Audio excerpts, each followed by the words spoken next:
Chicken Run is actually like really attractive now that you look back at it. You know, the lady from Chicken Run that was like, I forgot what she did, but people are saying she's attractive now on Twitter. The little clay stop motion character. Oh, thanks. Round one. Thanks. Do you want to back? No. Frozen 2. My name is Marcel Patterson, and I play the character of Die Atlas. Something that I was always drawn to in the script was reading dialogue that felt like it had no place being spoken on Earth. And I really dig that because up until that point, we were only doing short films that were very contained and very personal. And we just felt like it was time to branch out and experiment what we were possibly capable of, which is another reason why I was proud to don the robes and buzz my head for the role, because we are going above and beyond to make our limited resources feel like another world, feel like a galaxy far, far away. So when it came to understanding the dialogue, it was very bizarre because even as a massive Star Wars fan, you read some of this dialogue and you hear it and you're just like, where, what, who? But like, isn't that all Star Wars is? We all just take it for face value because we're building that world around us and we just let it take us to school. And I feel like our film does that. Yeah, that's perfect. That's beautiful. Oh. Oh, that's fun. Yeah. We like, I like I'm that. like kind of nervous around here. We had a lot more room. They're in far enough that if you hit them, they're not going to shatter. So. Also, we and kinda- Marcus, at this point, what I want you to be doing is like coming in like hard, you know, and that hard, you know, really like lumber. You know what I mean? Like give it some weight. You know what I mean? Gotcha. Not just like really, you know, you're this dark thing. My name is Marcus Patterson, and I play Hayes Atlas, but more known in this film as the Dark Entity. From my perspective and my interpretation of the character, he is desperate and afraid, and he wants to live. He didn't get a chance to live, because up until this point of the film, he had basically just been living in oblivion, and because he had died at birth. But he received an opportunity through the dark side to have a second chance at life. And I feel like the parasitic attachment of the dark side to Hayes in the afterlife amplified his desperation and his will to want to survive in the world. And I think that turned his desperation more into anger and hatred, and he'll do whatever it takes to, become a part of the land of the living. Stop. Oh, actually, that would be, so if you travel behind, right? Yeah, the logical step might be. And keep going around and then, oh, I don't know. Could you come back around?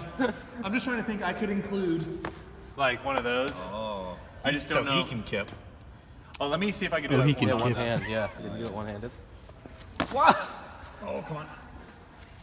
Oh my. Oh my Yeah. God. We'll work on it. No big deal. All right, Marcel, your turn. I am Kat Stoneback, and I played Oris Sai. I was always super into Star Wars as a child. It was like the kids on the playground played like My Little Pony or Star Wars, and the girls played My Little Pony. And I didn't watch My Little Pony, but I did watch Star Wars, so that was like my area. So when I was invited to do this project, I was super excited. And when I read the script, I was really excited because you guys did such a good job of writing a character who I could really relate to, finding just representation in such casual ways, because nobody is gay or bisexual or a woman to make a statement. You just are what you are, and it makes no sense that in a galaxy far, far away that there aren't LGBTQ people.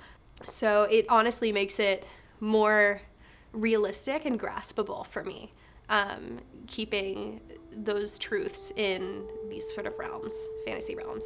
The inspiration behind Trial of the Fallen Jedi, was really a couple things. We didn't want to do a film that had already been done before. We didn't want to do an original trilogy or prequel type trilogy Star Wars fan film, because we see a lot of that. We wanted to really do something that was based more in the Old Republic, because we felt that was something that doesn't get seen as much. It's something that is sort of popular in like the video games, but hasn't really been touched on. Here's a chance for us to do a completely different story, unrelated to Skywalkers or any original trilogy characters. Here's a chance for us to just really create, a clean slate of unique characters, and we can make them however we want to make them. We can make, they don't even have to be Jedi or Sith, they can be whatever. And that was sort of the fun and inspiration to it, was let's just create whatever it is that we want to create. There's no boundaries, and we don't have to try and piggyback and sort of live up to, I feel like that's the biggest issue, is living up to the expectations of classic characters. Let's just find our own sort of corner of the galaxy and tell a completely different story, because that's sort of what I want to see from Star Wars. And I think the group of us, the small group of filmmakers and actors that worked on this film, we were all in sort of the same mindset of, yeah, let's see something different. Let's see something we haven't ever seen before in Star Wars. There's so many possibilities, and we really haven't, I don't think, explored enough of them. So that was sort of where this film took off. Almost at the end of the fight, point? we have you maybe adjust like your sleeve or something. Or like my robe comes off somehow. Right, and Oh, that's like the nub shows. yeah, that's what I was thinking. That way we show Okay. something at the end, because I don't want it to be like, oh, look how Handicap skilled. Jedi. Yeah, exactly. Yeah. But it's like, it's not a Right.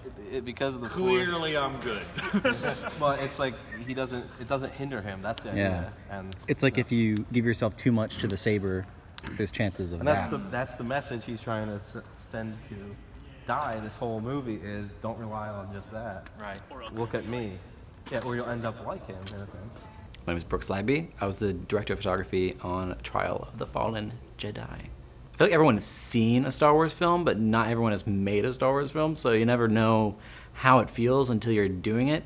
And you point a camera at someone with a lightsaber that's all done up in the costume garb, and they're doing swift choreography, things like that, and telling a story in this world. It's very strange, but it's rewarding in a way too, because you get to see how much work there is put into these fantasy stories that a lot of people don't really tend to find much appreciation in, it seems, in the technical side. There's a lot of technical work that goes into this stuff, and there's VFX that's still being worked on, and it's been maybe 6 months since we filmed.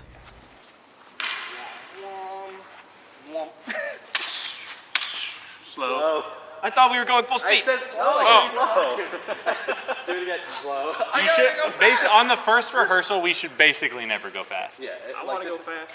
Trying to figure out how to blend my background with rapier sword skills with like the saber skills, and it's still like watching the footage back, I wish I had done less rapier like movements.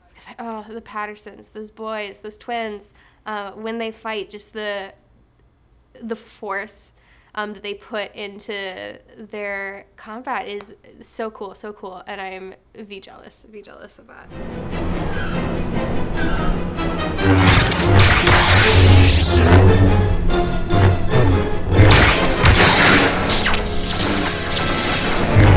You're actually wailing at each other with this, and it was very interesting with Dalton because on more than one occasion we found ourselves hurting each other, and by each other I mean it was mainly me that was getting whacked. I guess everyone kind of has a background in fighting with laser swords if you're a kid and you went to Walmart and bought a plastic laser sword, but the swords that we used, they were pretty freaking authentic, expensive, and they were very hefty. And the choreographing process, first one I had was, the fight scene that I had was with Marcel, Die Atlas, and we were just in our living room and we choreographed it, and we recorded it, we taped it, and we sent it to Michael. Said he loved it. He tweaked it a little bit, and it came out to be the final product that you see on the film. I think it's fantastic. My other favorite fight scene, which is my second fight scene, which is with Kat Stoneback. She plays Orasai. If I look at the theme of the fight, if you know where Orasai's character ends up, it's almost as if this fight scene represents this character battling darkness, and if you know where her character ends up at the end of the film, it's a little bit pointless and it ends up being inevitable. But the choreographing process was fun. It was very laxed, and yeah, just very thankful that the director gave us the opportunity to do it ourselves.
Man, look at all these trees.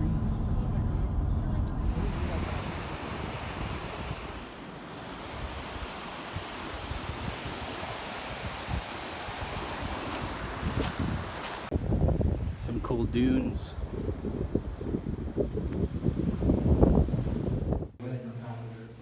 Yeah. Tons of little rooms. Nice long hallways.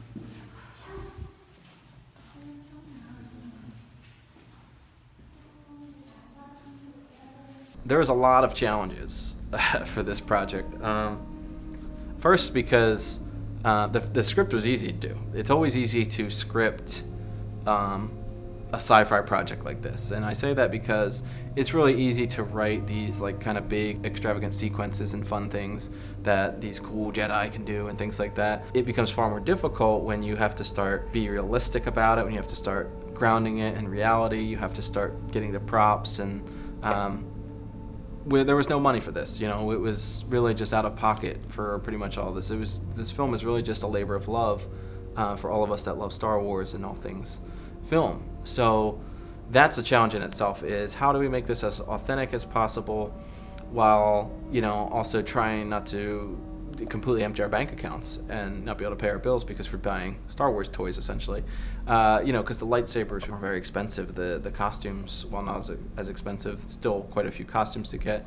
I mean, we built our own robot. You know, the sets are all completely practical. They're real. There's only one sequence of green screen, and it's literally 25 seconds, I think, if even that. So we knew from a filmmaking standpoint that it was going to be just completely old school. It was just going to be whatever we could find, whatever we could use as a set. So there wasn't going to be a lot of digital effects. The only VFX really come from you know, lightsabers, masking, and things like that, rotoscoping. Oh, look at this. Good job, gentlemen. Oh!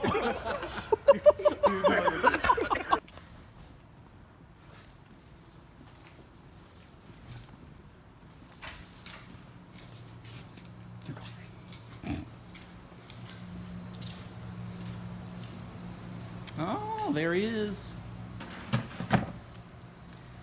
Wow. I was thinking about putting this head on him. Oh, that's funny. Just floomp. That's awesome, dude. That's his body. Figure out how to do a time lapse on my camera, then it'll be even cooler. We can just speed it up if you just want to film it. Alright. Because usually the easiest way to do it is just like a time wrap. Mm-hmm.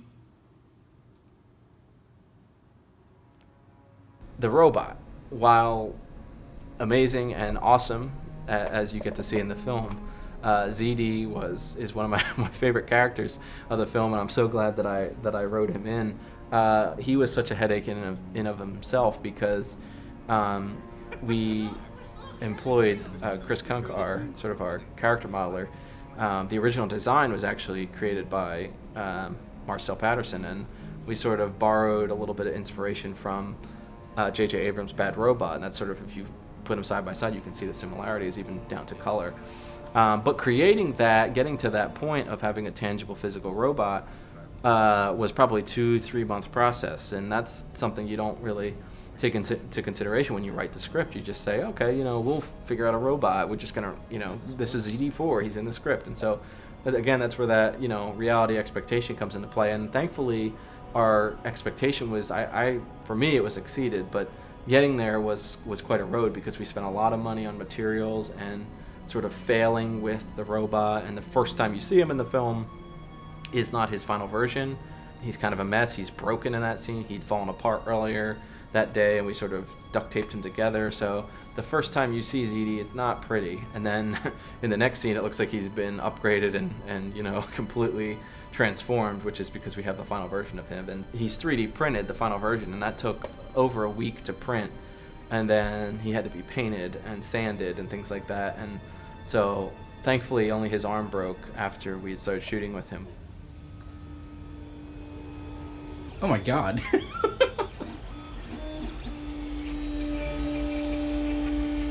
Wow.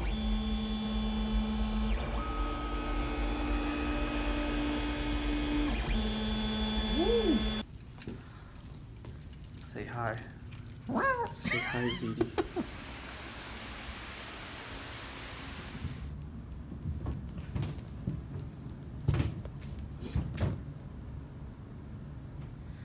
And ZD is done. The final puppet for Fallen Jedi. Painted and ready to be Frank Oz. I'm so excited. Oh. Oh, I was thinking, what if but what if he was in a bald cap? What do you think? A ball cap. Yeah, bald cap. It's a bald You cap. are definitely mishearing things today, Brooks. Yeah. Bald cap? Bald cap, beard. Looks good. Ooh. It could be interesting. Getting a 1. Oh my gosh, I'm so Oh, we're ready for the next Star Wars celebration, that's for sure. On the record? No, off the record, please. That he's not used to working on statues to this scale. He's used to doing smaller stuff, and then the grinding of the metal and all that stuff. He's never personally done it before.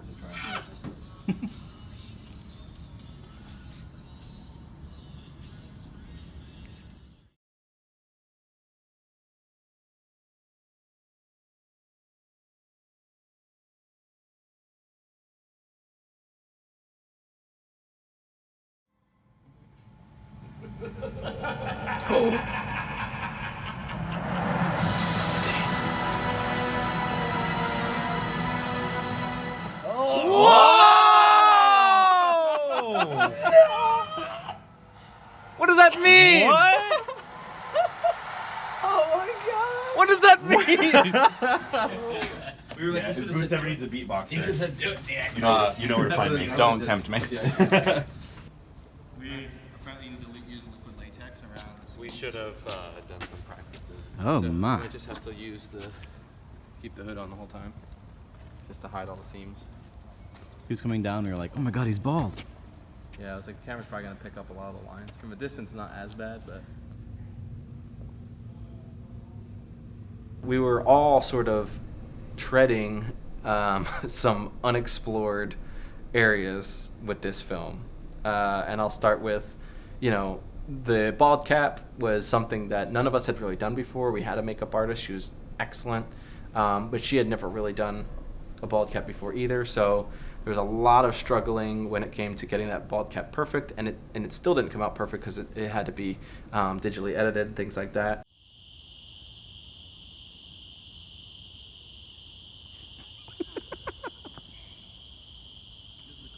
You're doing great over there. Keep doing what you're doing.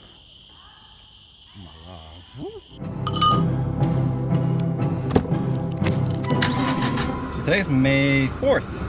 But today is an exciting May the 4th because we are filming the ending sequence of Fallen Jedi, our lovely little short film. We'll be filming at a pretty cool location. It's attached to a land reserve called Wades Island. It's fairly untouched. It's also pretty expansive plot of beach. So there's no buildings, barely any light pollution.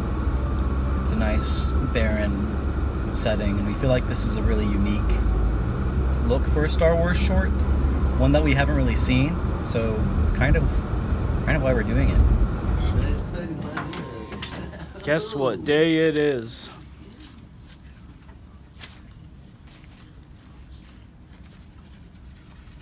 It's the 4th. That's what it is. Of May. Where did that lead you? Back to me.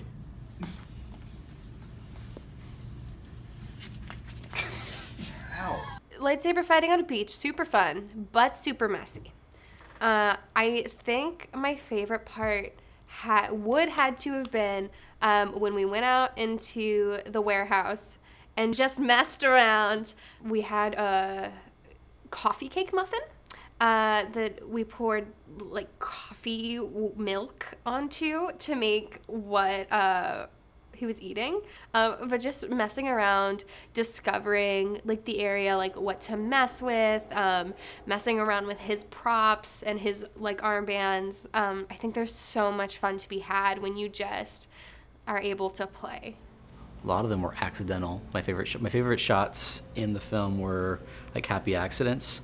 I think my favorite shot in the entire thing is when Dai comes up over the dune, and we're just right there with the holocron beam. Love the composition of it. Love that it just keeps going. It feels like a master, but it never cuts until it needs to. I think overall, the beach scene, even though it's a series of probably 3 or 4 scenes technically combined, I think that was my favorite scene to shoot, just because we'd never really done anything to that magnitude before. We'd shot stuff on a beach, certainly. I mean, we live in Myrtle Beach, so it's not unusual, but we'd never done something quite so complex. Getting it all done, choreographing it all, just seeing it all come together, that experience was, I think, one of the best parts of the project. You know, I think there was some apprehension after that day of like, how's this film gonna go? Is this gonna work?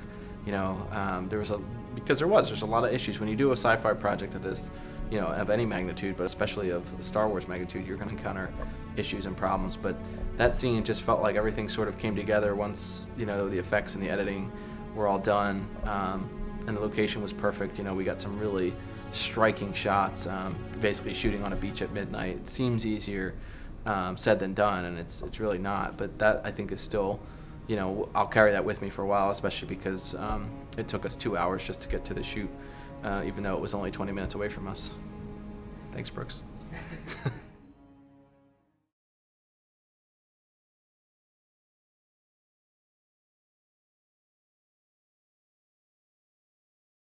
In ancient ways, and you would burn your own son. Yeah, like these are the ones like to be kind of match. That's what Master Atan has told you. Master. However, yeah, so I started out as like really dark and eerie, sinister, and then like slightly less sinister. Like he's trying to more like convince him. conversational, Right. yeah. Like Okay. when you see his face, it's just more reverb, like studio reverb. And then right at the end, you just hear his normal voice. Like he's like, "Die, wait." You don't hear any of the echo or anything. So So it's almost like the deep voice. Yes. Is the holocron speaking? Right. So yeah, it's supposed to like basically, because he has this vision early on in the film, and he's drawn to this holocron, and that's basically what's speaking to him. So it needs to just almost be this like disembodied, because it's a dark entity is what he's facing essentially. So even Marcus will have effects on him. Like you won't be able to see his face properly. But because I was gonna until say, the you told me end. last night that his brother died. Yeah. But he's At like, childbirth. but he's in the Force, the Right. dark side. Right. Okay. on top of doing, 10,000 frames plus worth of lightsabers and fixing bald caps and rotoscoping matte lines and taking things out of a shot, you also have things like reflections and text that needs to be removed and rain that needs to be added. And the more you do these fantastical projects, these sci-fi type films, it just sort of lends itself to more fantastical elements. Unlike doing a simple dialogue, it just continues to balloon in terms of effects, because you can sit there and literally, tweak every frame and go, I wish this was blue, and I wish, this had more rain, or I wish his hair was this, and his robe needs that, and this lights, you could literally, and you can go on and on and on, as I am. So the problems never really end per se. You just have to get to a point where you're like, yeah, this is good. We can work with this.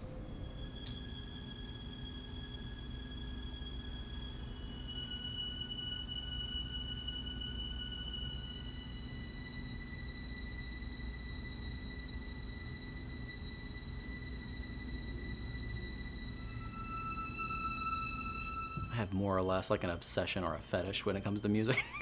It's like, it's purely film score. I practically study this stuff. So it's like being able to go into a world that you've only listened to, and just start orchestrating, kind of delving more into the on-paper side of a Star Wars score was interesting. You learn how many instruments are in a traditional Star Wars score. Aside from like Clone Wars and Revenge of the Sith, they're really small orchestras, especially in the new trilogy. Really compact stuff, but they have found a way to make it sound bigger. And that was kind of my goal with my parts of the score here. It's having as minimal as you can sound as big as the traditional Williams scores, or even like Gordy Hobb with the Battlefront scores, and it was a completely different building experience, and that was also probably like a 4-month process of just working it out. I think some of my favorite tracks are in this movie that I've done. Yes, we've not quite like revealed pointed it out. Yeah, revealed if it's actually his brother or not. I like to believe that it is his brother, because the way we've sort of twisted the story, something happens at the end of this fight, and then his brother ends up possessing Kat's character, and then she ends up doing some terrible things. So there's some really cool twists to it at the end of it. Okay. Which would set up if we ever got to do another one, which probably we won't, but it leaves the opportunity for us to do another story if we want to. Like this ends on a huge cliffhanger, basically. As you can imagine, for less than $10,000, a lot can go wrong when you're shooting a local Star Wars movie and all you have is, sheer determination and love for the intellectual property of Star Wars, and you just make the best of what you have. We didn't rely on any donations, really. We had talked about that in the beginning, but we realized we gotta give people something to believe in before we ask to give them something, to give us something. So I feel like this film was a good stepping stone towards that direction if we wanted to explore sequels. But you can really see the heart and soul seep out into our, performances, our direction, our cinematography, our music even. So yeah, you could feel this the sense of it becoming a homemade Star Wars movie makes it feel that much more like Star Wars. Yeah, especially because where this thing ends, visually, narratively, and musically, I am super in to see where this story goes. Oh, with the sequel. So, as I've mentioned 32,000 times before, I want to see Aura's girlfriend, because I think that's cute and I think that's interesting. I really want to see more of the twins. I want more exploration into what was the backstory between those two. I think Aura and her dark side and succumbing to that, leaning into that, along with our Sith holocron and Sith friends. Would I love to do more of them? Absolutely. You know, it's something that I'm never going to say no to more Star Wars, especially our own properties and things like that we create. So I love these characters. I think that, you know, as I wrote them, they were not blank slates, but they were pretty open as in terms of like what they were. And I felt like my cast did a really good job of bringing these characters way off the page and giving them lives that were really interesting. And they you know, went way beyond whatever I thought I was writing. So for me to be able to see these characters go further and do more interesting things would be a dream come true, obviously. So yeah, I'd say there's definitely a strong possibility for a sequel on something like this. Okay, team. All right. 1, 2, 3, Star Wars. Oh, sorry, Don. I had to save It's money. my arm that I don't have. It's actually holding this. I wonder if we could get you some.